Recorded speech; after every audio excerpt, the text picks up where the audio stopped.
This game is called It's Your Choice. It's a foundation game I learned from taking Susan Garrett's Recallers class online. You can find information about Susan Garrett at dogsthat.com, dogsthat.com.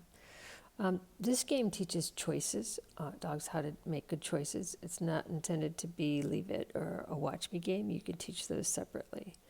Ideally, we want our dog to be looking at the treat and not at us. If you want their attention at some other time, you can just say their name.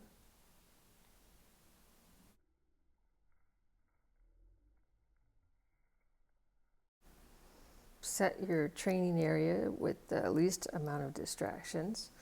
So take your dog to go potty beforehand and make sure they've been watered. There's no toys laying around and no other dogs to distract them while we're trying to teach them something new. Next, we want to warm up the training. So do some easy stuff like sit, touch, just go get a treat when I say your name. Then we'll get started. All right, so this is how you play the game. You have treats in your hand and you hold it out for the dog to sniff around and investigate. And when they lean back a little bit or take their nose off the treat hand, you reward them.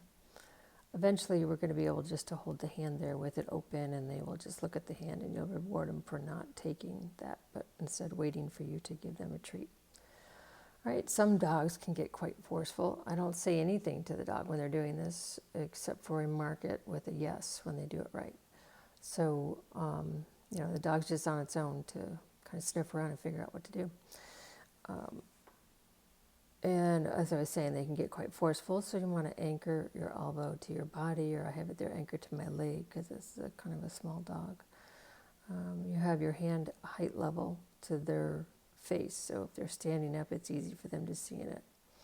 You use a marker word. Yes is what I use here. If you have a clicker, actually I probably don't want to use clicker here. Just stick with the marker word. Yes. So whenever I say yes, that means she's just taken her face off of the hand at now. She's just new, so this is our very first session.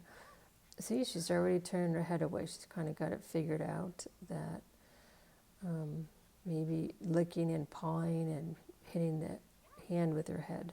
See, she actually leaned back and sat on that one. So she's making some good progress. You'll notice I left Kaylie's leash and collar on for this training session. I have the end of the leash under my foot, just so she doesn't wander off. It's the first time we worked with Kaylie, and I didn't know what to expect. So every time it says yes, I'm marking her with a yes because she took her face away from my hand. Right there, I raised the criteria just a little bit by opening my hand and letting her see it because she was taking her face away, and I was kind of teasing her back in. And that's one there. It's like a test for them. They're like, oh, okay, if you open your hand, I'm still not going to get it. I'll just wait a little bit more. A training session should be no more than 5 minutes, really.